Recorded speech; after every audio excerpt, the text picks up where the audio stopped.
Let's talk about college. So for a lot of our younger clients, this topic of college education funding planning comes up quite often. And so here's the thing. As an American, there's almost this implicit involvement of college, higher education in our American dream. We all, as parents, we want our children to go and do better than we did, to exceed even our accomplishments. And kind of baked into that, again, here in our culture, is this idea of them going to college. So fact is, for a lot of young folks, they want their kids to go to college, and we got a plan for that. Now, if you look at that, but then you also look at this recent trend of the rising cost of college, it kind of puts young families who are doing their financial plan in a bit of a pickle. So there's this question, and I'll go ahead and pose it to you. How much of your child's college should you plan on funding? Now, you may hear that and go, well, all of it, because I want the best for my kids. I hear where you're coming from, but I'd also have you go and Google the average cost of attending a 4-year university these days. Before we jump in, I'll kind of give you some guidance on how to think about these things. I just want to acknowledge there's a spectrum of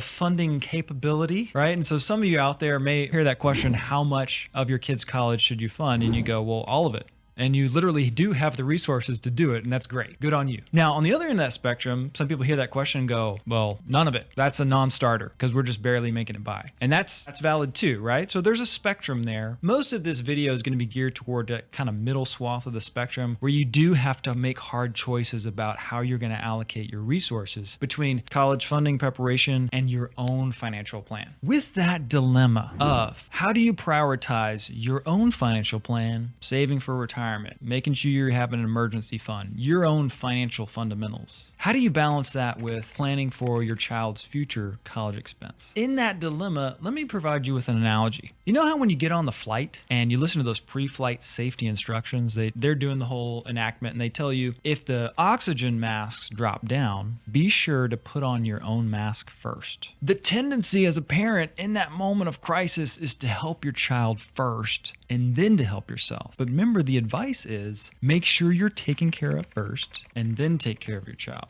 Let's bring that back to the college funding topic. So the same logic applies. If you ask most financial planners, if you had to choose point blank, save for college for the kids or save for your own financial plan, your own retirement, they would have you prioritize your own retirement and your own financial sustainability prior to saving for college. And the logic is simple is let's say you were to do the opposite. Go ahead and fund your child's education at the detriment of your own financial plan. Well, good news is your child got a great education. The bad news is they're going to have to use all that earning potential to support you in your retirement. And so the logic goes, if possible, you want to prioritize your own financial plan, long-term retirement, and then turn to college savings. So what I always tell clients is let's check your fundamentals first, right? And just go down the list of our other videos when I say the fundamentals. Let's check your emergency fund. Let's check your debt levels. Let's check your contributions to your retirement plans. Let's check all those boxes, and now we can turn to the topic of how much should you save for your child's college. Okay, so let's say you've done that, you've checked your fundamentals, you're squared away, and you're ready to start talking about college funding. It is a difficult question to answer as far as how much. What is that target funding amount that you should shoot for? So let's just talk real practical, okay? Because the thing is there's all kinds of uncertainty associated with the question. I don't know what school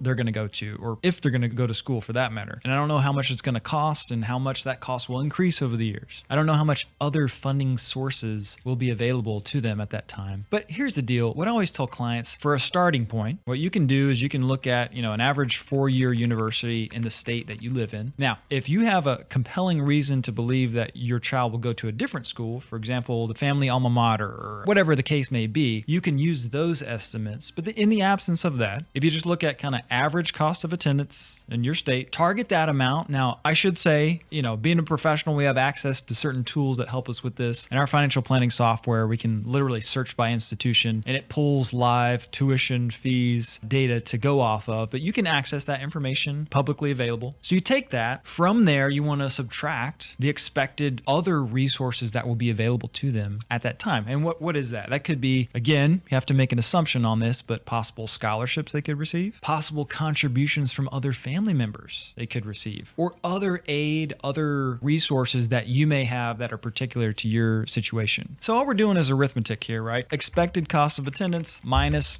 other resources available. And then that's going to be kind of the delta, we'll call it, right? That's going to be the need that's unmet. And that should be the amount that you target in your own saving to the extent it does not jeopardize your own financial plan. Now, as you're hearing me describe this, I presented it kind of as basic arithmetic. Just take the cost of attendance and subtract out other resources that are going to be available to your student. You're going, but Seth, my kids too. I don't know what the cost will be in the future or what those other resources will be in the future. Let me just say there is something to combat that, right? And that's part of what financial professionals do is these different types of projections as far as, the trend, historical price increase and projecting that out into the future. So we can help you with an estimate on that. But the other more important point, I would say, don't let the uncertainty of all that prevent you from planning, okay? Chart a path, take a step, put a plan in place and implement it. And then, if you made a routing error or whatever, you're at least partway down the road. If you're wanting to delve deeper on this topic, I'd encourage you check out our other video, The Basics of College Funding, right? You can educate yourself on how all of that works. But again, can't impress upon you enough the value of just getting started, just starting saving earlier the better, getting on the right track to providing that vision of the American dream and college education to your kids.